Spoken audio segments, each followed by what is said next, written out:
Hi everybody, my name is Jessie Haas. I am the Senior National Director of the Therapy Animal Program at Pet Partners. I want to welcome you to today's session, which is called Volunteering with Your Pet.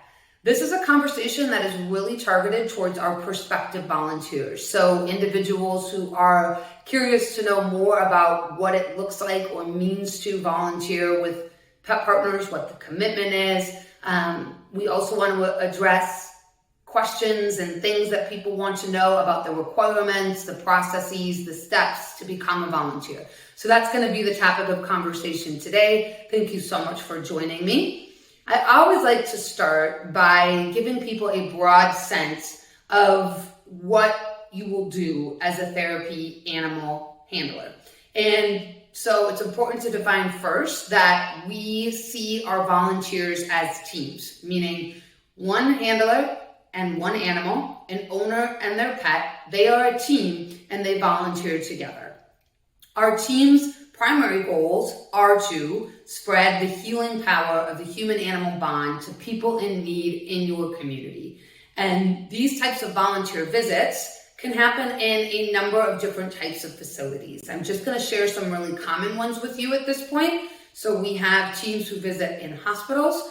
We have teams who visit in rehab centers, nursing care facilities, retirement homes, libraries, schools, universities, airports, and many, many more. But those are some of the most common places where our handlers will take their pets in order to have them interact with people in the public who might be in need of that interaction.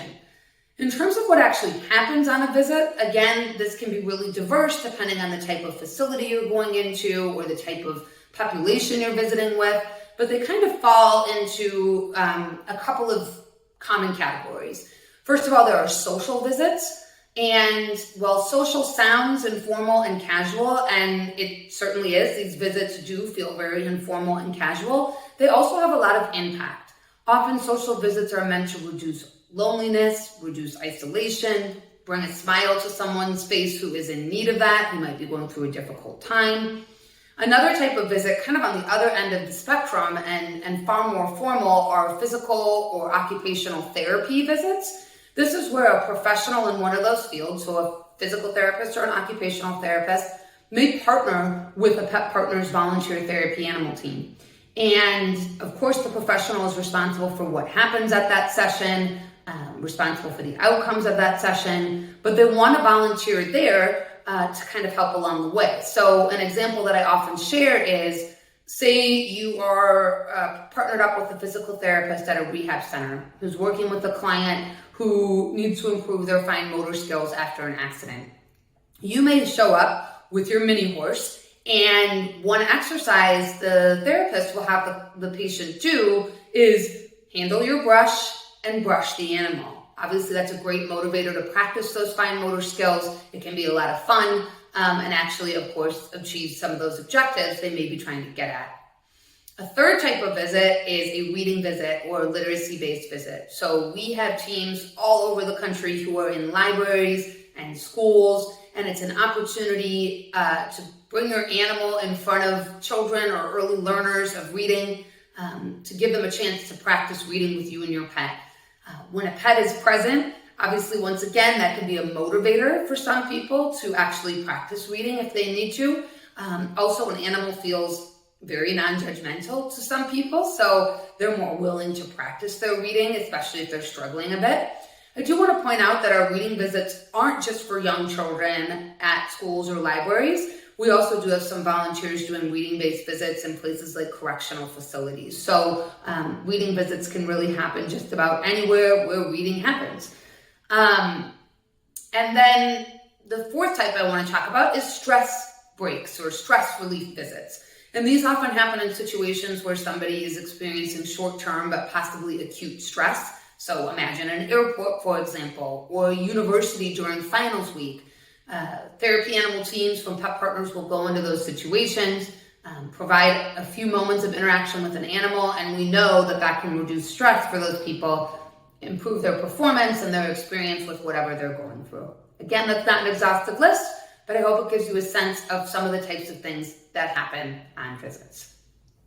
This is probably a good time for me to stop and just mention to you that we don't only register canines. It's true that dogs are the most common type of therapy animal, including at Pet Partners. More than 90% of our teams are comprised of a dog, but we also welcome cats, horses, rabbits, guinea pigs, llamas, alpacas, birds, rats, pigs. I even have to check my notes sometimes to make sure I hit all of them for you. Obviously, we love our canine pet partners. They are so important to the work that we do. So many clients, patients, students are used to seeing dogs, very accustomed to them. But there are times where one of the less common species can be a real joy for people to interact with. Maybe they're fearful of dogs, or even if not, it's just fun to experience a rabbit if you haven't been around a rabbit very often in your life. So we are species inclusive as much as we can be. I'm wanting to wrap up sort of this overview of what it means to be a Pet Partners team, and then we'll move on to some more logistics and specifics. But the last thing I want to talk about in this kind of section, if you will, is the commitment that we expect of you as a volunteer.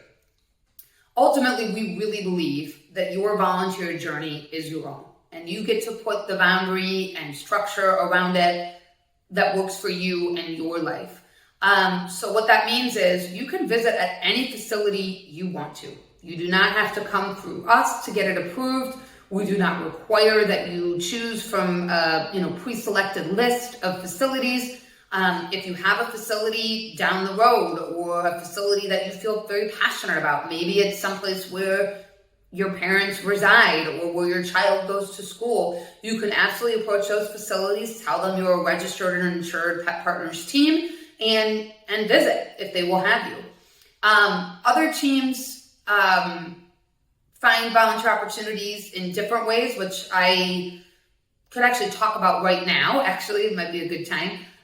If you don't want to make the approach yourself to a facility, we do offer resources for volunteers to be in touch with facilities who might be looking for volunteers. That exists on our website. Once you are a registered volunteer, you can see all the facilities in your area that are looking for teams. And we give you their contact information, and it's pretty easy to reach out and say, hey, I saw you on the Pet Partners website. I'm registered with my bunny, and I'd love to come visit you. And it happens that way. So other volunteers find visiting opportunities through local groups. So Pet Partners has what we call community partners.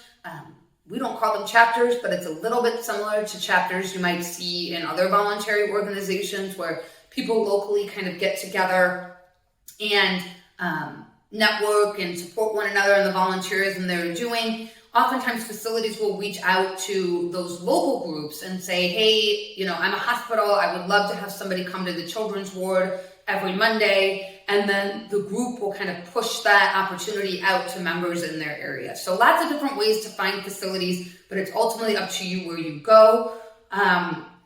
In terms of how often you go, that's up to you. We have volunteers who visit twice weekly, once a week, twice a month, once a quarter. All of it is okay with us. That's really up to you.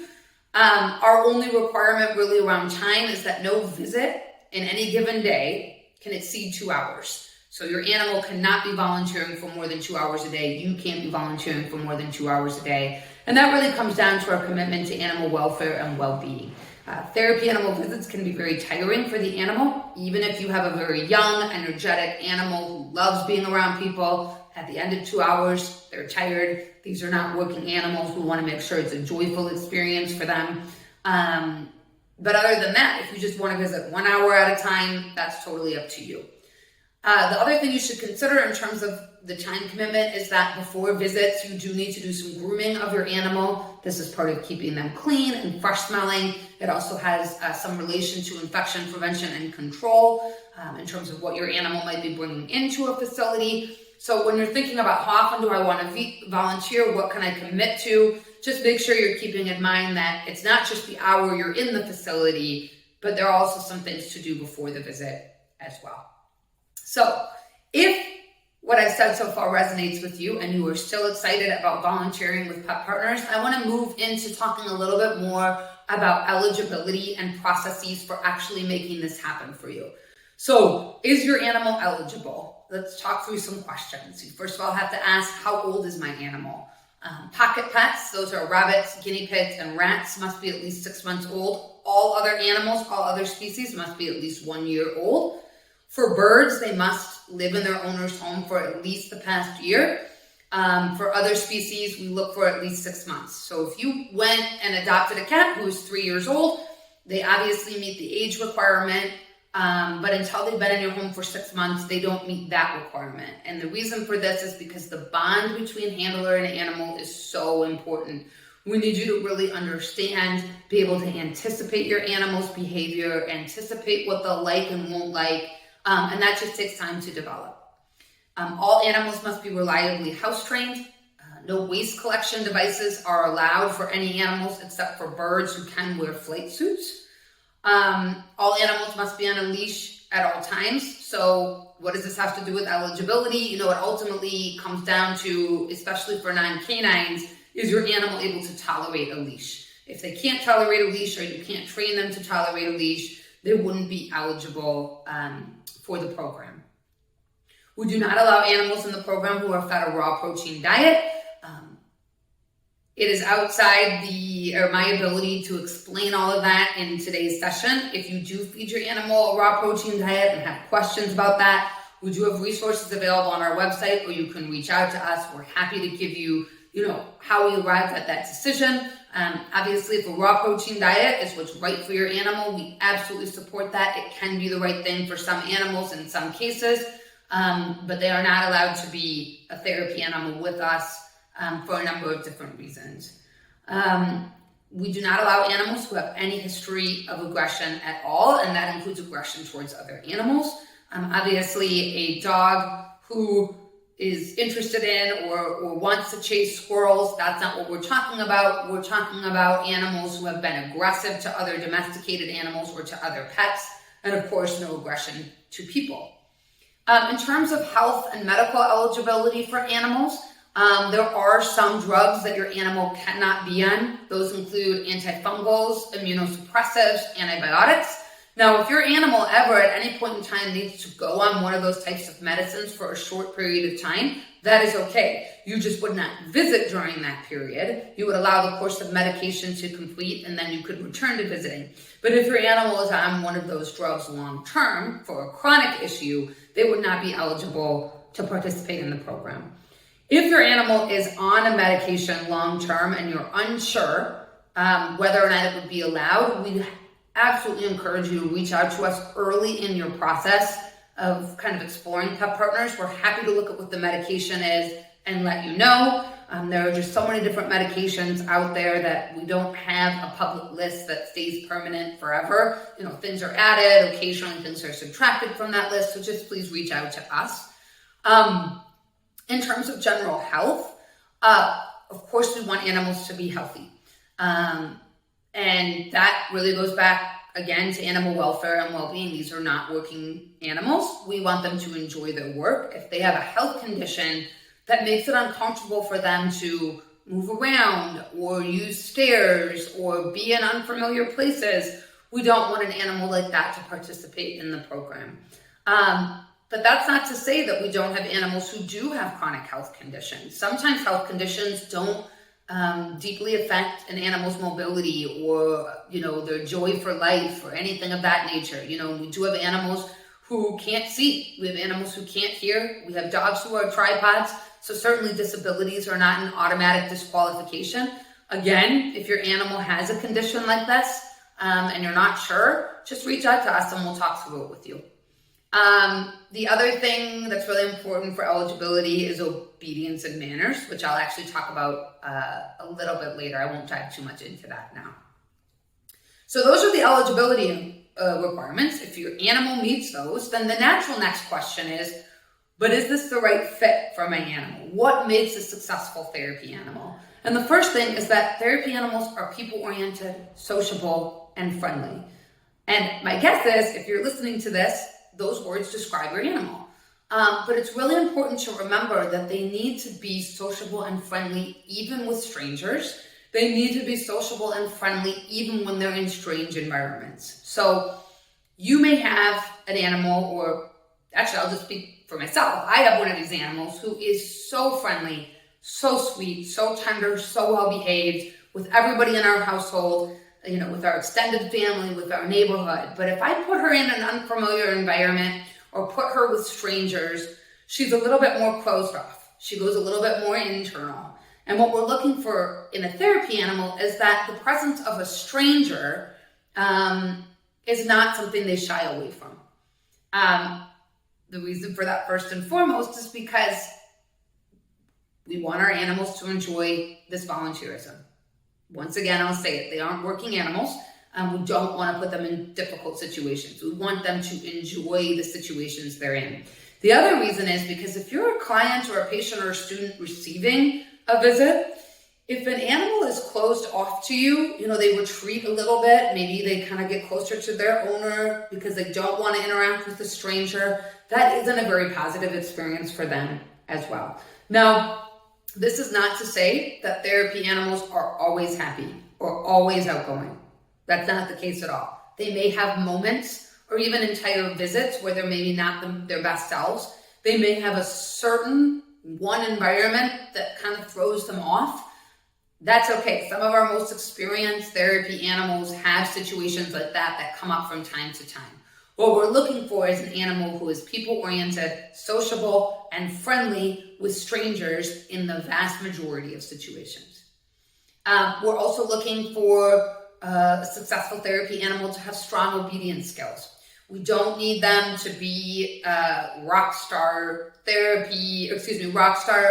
obedience award winners who have gone to 4 or 5 different obedience classes. Not at all, but good basic obedience is incredibly important because it keeps them safe, it keeps clients, patients, and students safe whenever a visit is happening. If something is going on around the animal, some sort of emergency happens or whatnot, you want to be able to make sure your dog will go into a sit and wait patiently. If your animal were ever to get off leash, which they shouldn't, but again, emergencies happen, will your animal reliably come back to you? So obedience skills are really important. They're obviously going to look different for each species. For dogs, come, sit, down, stay, those types of things, walking loosely on a leash by their animal's side, all those basic obedience things, that's what we're looking for. If you don't own a dog, you have a different species. I can't get into each one right now, but if you log into your Volunteer Center account, which you can have as a prospective volunteer, you don't have to be registered yet to be able to get some resources on our website. If you log in and click on resources, you will be able to type in guinea pig. And if you type in guinea pig, you'll get resources from us about the skills and aptitude and obedience that we're looking for from that species of animal. Successful therapy animals also remain calm and are comfortable being touched by others. I kind of hit enough on this, I think, already. I'll just point out that animals can be excited to choose therapy animal volunteers. And I think a lot of handlers would tell you, my animal loves it. They are excited to be there, but they can't have an overly excitable orientation. We can't have animals jumping on people or jumping on things or not being able to settle into an interaction. So that's why the word calm is in there and definitely something worth mentioning. But it's not all about the animal. It's also about you as a handler. In fact, Pet Partners believes the human end of the leash is at least as important as the animal end of the leash, if not more important. After all, you are the one who decides where you're visiting, how long you're visiting, who you're visiting with. There's a lot of responsibility on you as the human to understand what is safe and what is effective in therapy animal visitation. So some things we want handlers to ask themselves or to do is to consider, am I friendly, professional, and polite? Can I remain that way even in difficult situations? Can I remain that way when I'm speaking to strangers? Because yes, the person is excited to interact with your animal, but you're carrying the conversation. We also believe successful handlers predict and redirect their animal's behavior. So what I mean by that is when you're out in a facility, maybe you see something down the hallway that is going to excite your animal or that might even scare your animal a little bit. You see that, you predict they're not going to have the best response to it, you go around it, you take a different route. That's why the bond is so important between you and your pet, is because it's going to allow you to make some of those predictions. There are times where you can't predict exactly what's going to happen, and in those cases, we want to make sure that you are capable of redirecting your animal's behavior if it isn't the most ideal response to whatever is being put in front of them. We want our handlers always to ensure their animal's well-being at all times. Your number one responsibility, your number one commitment is not to the facility, it's not to the client, the patient, or the student. It is to your animal. We talk a lot in Pet Partners about an acronym called YAYABA. You are your animal's best advocate. We want you to advocate for your pet on visits. Advocating can be as simple as, Fluffy really doesn't love getting scratched under the chin, but she really loves it behind her ears. That's advocating, as simple as that. Advocating for your animals to have the best experience for themselves. But advocating can go as far as something's not going right on a visit. Your animal doesn't seem like they're well, or maybe there's a client who you feel is just not taking your feedback and you don't like the way they're handling your animal. Your advocacy for them means removing them from that situation, ending the visit. We will support you whenever you do that, because again, your responsibility first and foremost is to your animal and their well-being. And then of course, a successful handler always follows our policies and procedures for the program. Sometimes it feels like, that policy doesn't really feel like it applies to me. I mean, does it matter really? I'll give you one example. Some people have dogs who are just amazing off leash. They prefer to be off leash. They have great recall. They never leave their animal's side. That's awesome. That's really great. Doesn't mean the policy doesn't apply to you. You still have to keep your animal leashed at all times. So yeah, that's what makes a successful handler. All right, I'm almost done here. Thank you so much for hanging through all of this information. I'm going to wrap up here by talking about the actual process to become a team and what that looks like. So up on your screen, you'll see 4 steps. These are actually not all of the steps involved in becoming a therapy animal team with Pet Partners, but the ones that aren't listed here are a little bit more minor or administrative. They don't take a lot of time, things like entering your biographical information or your animal's information. So I chose not to include them on this slide, but you can go ahead and take a look and see up there on your screen what it is we want you to do. About step 3, the veterinarian situation. Obviously, that's our opportunity to confirm that your animal is healthy, to take a look at maybe any medications they're taking. Again, as I said earlier, if you know your animal has a health issue or a medical issue, I would reach out to us before you even go to your vet. But nonetheless, that's the point at which we can confirm some of those things. The 2 steps I do want to talk about are step 2 and 4 on your screen, so I'm going to dive right into that. Handler training. So I've already mentioned that Pet Partners emphasizes the human end of the leash, and that is very true in our training and education. The handler course is for the handler only. It has nothing to do with the animal. The animal is not present during the course. If you take the course in person, we also have an online version. Both versions are equally as good, and in fact, more handlers take the online version than the in-person one, but it doesn't involve your animal at all. It is all about things like how to conduct yourself on a visit, how to advocate for your animal, all the things that I've talked about in little snippets today. Those are really delved into in the handler training.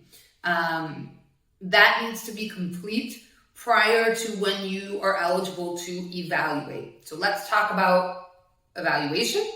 The evaluation is conducted by a licensed team evaluator. Our team evaluators are volunteers as well, but they have gone through extensive training and they've been handlers for years and years in many cases.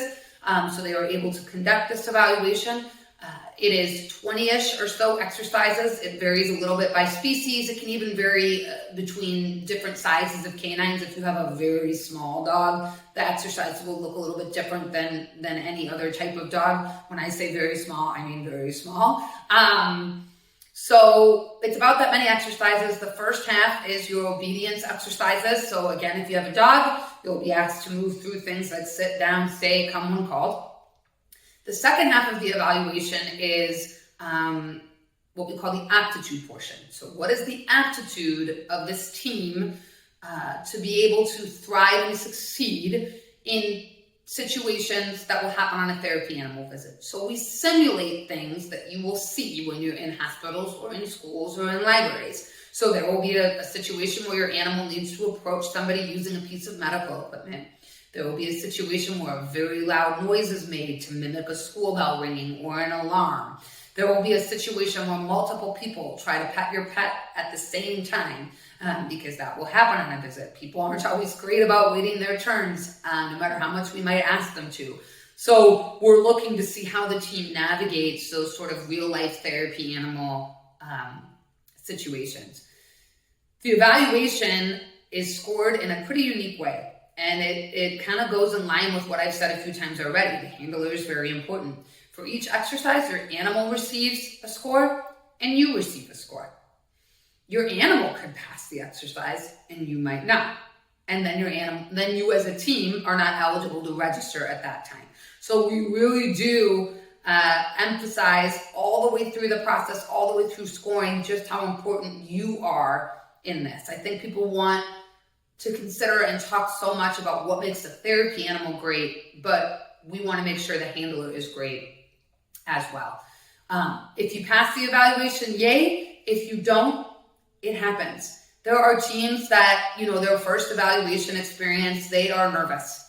And sometimes nerves kind of run down the leash, if you will. So the cat senses you're nervous, now they're nervous, and they don't maybe perform to the best of their ability. Other times, maybe the animal just didn't have a great day. Other times, maybe a handler just isn't quite prepared for what it takes to be a therapy animal team, but with a couple of months of work and preparation, or allowing the animal to get a little bit older, they will successfully complete, 3, 6, 9 months down the road. So if you go through an evaluation and you receive a not passing score, we actually call it not ready. Just means you're not ready based on what we saw that day, but you are absolutely eligible in the vast majority of cases to try again. So that's the process. I'm almost done here. We're just going to put up a slide with some of the benefits of registration with Pet Partners. I'm not going to go through all of these. I just wanted you to have a chance to see them. The main one I do want to highlight is that we do provide liability insurance for all of our registered teams. So this means we assume much of the risk for you being out in the community with your pet.